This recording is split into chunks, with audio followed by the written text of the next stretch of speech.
I'm about headed to the Boynton Beach Mall. Not Boynton Beach Mall, Boynton Beach Starbucks right now. About to go to the Boynton Beach Starbucks on Boynton Beach and Congress to do a little seminar sit down at the Starbucks down there. Talk about all my challenges and am I serious? Yes, I am serious about being a pro bodybuilder, and we'll be discussing that when we get to the Starbucks on Boynton Beach and Congress at the Starbucks near Vitamin Shop. All right, peace out. What's up, everybody? We are currently in Starbucks in the air conditioning because it's hot as hell out right now, and we're going to do something a little bit different today. Jason kind of decided he wanted to do a little bit of a sit-down interview where he can answer some of the more frequently asked questions that we both see get posed on YouTube and on the bodybuilding.com forum. So why not just do something outside the gym and sit down and answer some of these questions that seem to keep coming up over and over, including some about me, the cameraman. So what the hell, let's do a little sit down, get to know Jason and his goofy, idiotic cameraman who you never really see but you always hear.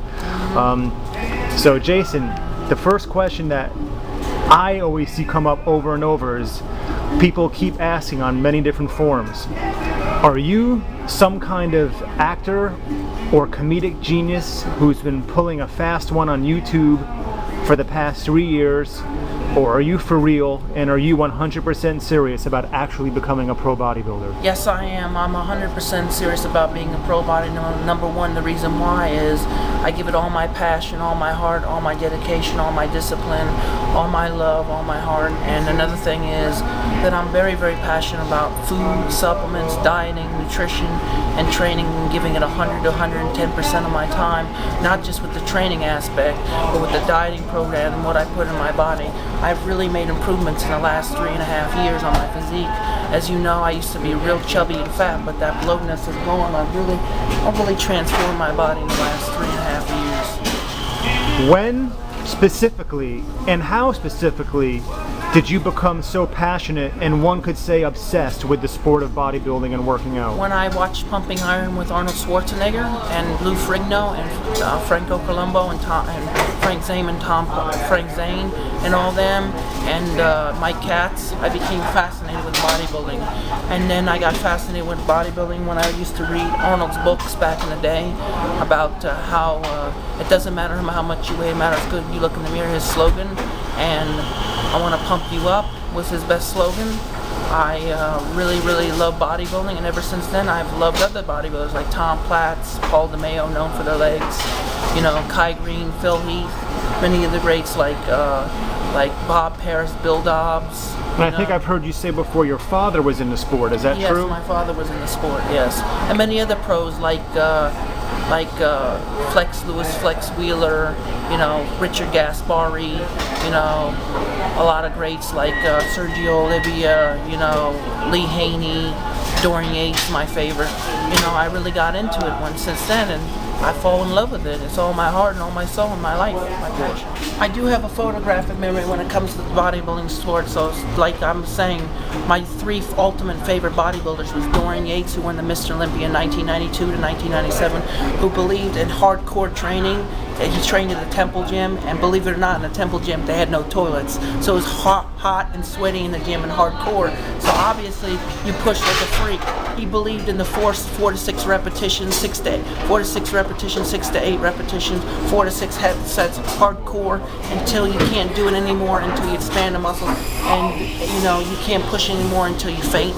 You know, to build the size and the mass. And then there was Tom Platz, who was known for his legs, of course, his quadriceps, his hamstring, his gastrocnemius, his sulcus, his gluteus maximus, you know. And he competed from 79 to 87. He won 81 Mr. Olympia. He placed 3rd against Franco Columbu, who won 1st, 2nd, Frank Zane. And then you have Paul DeMeo, who sadly died in 2005 from a heroin overdose because he was extremely depressed. He competed in the Mr. Olympia in 95. He was known for his quadzilla legs. They used to call him Quadzilla Man. And back in the early 90s in the MPC. He went pro in 93, 94, 95. But you know, I know a lot of bodybuilders. I could go on and on and on and on the list. Like you have Larry Scott, you have Sergio Olivia, that's 2. You have Arnold with 3. You have Franco Colombo, it's 4. Lou Ferrigno, it's 5. You have Frank Zane with 6. You have 7 with Chris Dickerson. 3, not 8 with Samar Bena. 9 Lee Haney. 10 Dorian.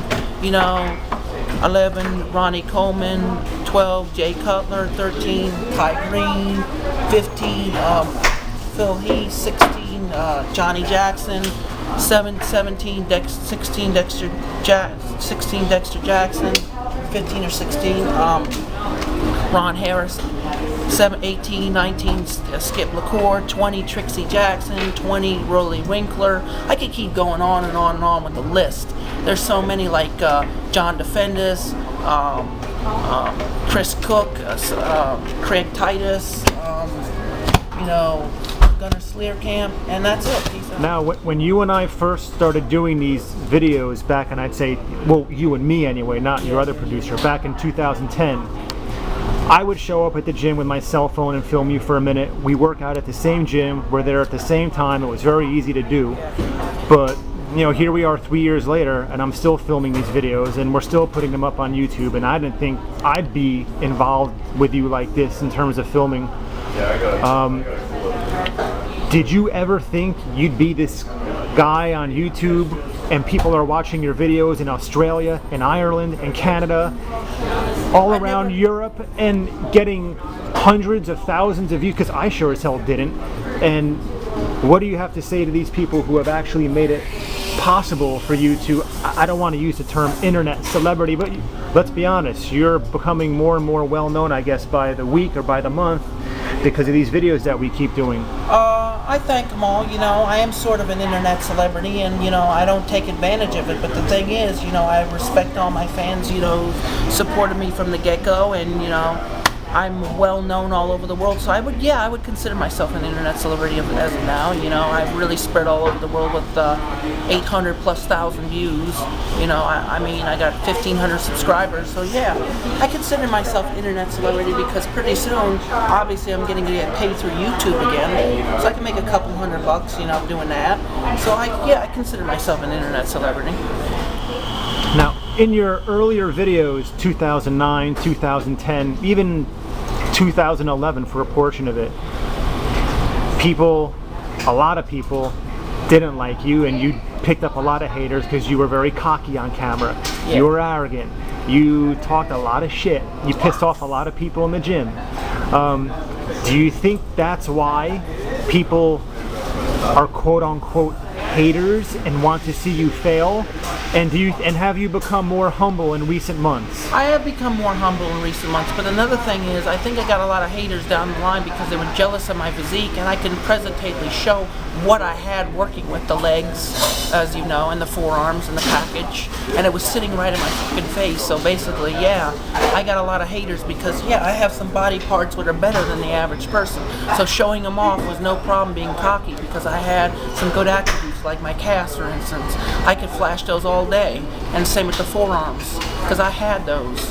And that's why at that time back in 09, 010, 011, I was cocky, because I was showing off the attributes I had. The forearms, the flexus and extenders, and the gastrocnemius in the calves. Also the sulcus in the front. So yeah, I was showing them off because I was proud of them. But I've become more humble over the months. You talk a lot on Facebook, and you've posted pictures of your certification that you received as a personal trainer. How did you get certified, and what work have you done since getting certified as a personal trainer? Do you have clients? Yes, I have clients. I have like 10 or 15 a week, and yes, I got certified. I paid hundreds and hundreds and hundreds and hundreds, up in the high hundreds for my certification. It was not cheap. I studied 6 to 7 months. It was a bitch because of dyslexia. It was not easy for me. I had to write freaking 4 or 5 essays. I had to do 300-400 multiple choice questions. If you think it was easy for me, it was very hard for me. I have a severe case of dyslexia. I have trouble with reading and writing math. I freaking hate it. If I have to do it, I'll do it, but it will take hundreds and hundreds of times. It's a very, very hard struggle for me with having that, and the ADD doesn't help. It just makes it worse, so I have to take calm me down pills just to focus. Sometimes I have to take ginkgo biloba, has you ever heard of that, to sit down and focus. You buy it at the vitamin shop. It makes me, focus more, because it's a natural vitamin that goes into the brain, as you know. And, I have ADD. It doesn't make it easy. And what about people who say you have autism? I don't have autism. I'm not diagnosed with that. No, my doctor says I'm not diagnosed with that. Now, as you've said on Facebook and in some of your recent videos, you're actually going to be competing in a show in Jacksonville in August, which is just a couple months away. You're going to be getting on a stage competing against some guys who look pretty good. When are you planning on doing a serious cut, and how are you planning on doing it? Well, I've got a lot leaner. My coach came down here at the time, and he looked at my body fat and he says, Jason, you're 12% right now. And that's my coach, Chris Simons. So he knows what he's talking about, and he's working with me. So basically, I start my diet today, the cutting. As of today, I'm starting to do major cardiovascular, 30 to 45 minutes a day, 6 days a week. A Stairmaster, elliptical, treadmill, and I'm running on the beach. I'm going tanning, I'm posing 2 hours a day, I'm holding my pose, I'm going to yoga to keep my flexibility. I'm eating 5 times a day what my coach tells me to the T. And I'm very, very disciplined. I'm giving it 100, 110%.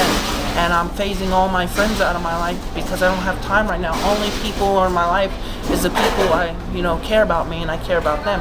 But in terms of regular friends, it's time to think three-dimensionally and win this show and take this home. Because if I can win this show and shock the world, no more hate. There'll be a lot of love after this. The plan is to continue the personal fitness in the health industry. And another thing is to continue working and doing what I need to save money to live. Another thing is I plan on to open someday my own supplement company, my own gym, and then go and branch off into the acting world into Hollywood if that doesn't work out. And eventually, open my own,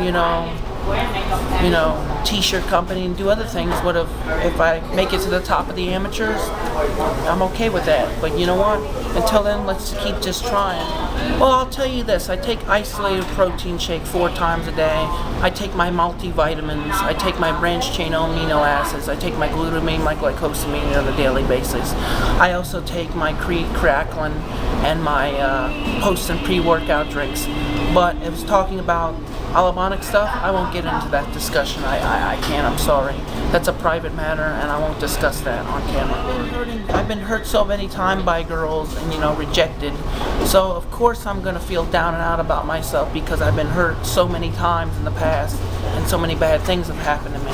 Of course, I feel like crap because I feel like the women are controlling my life and treating me like shit.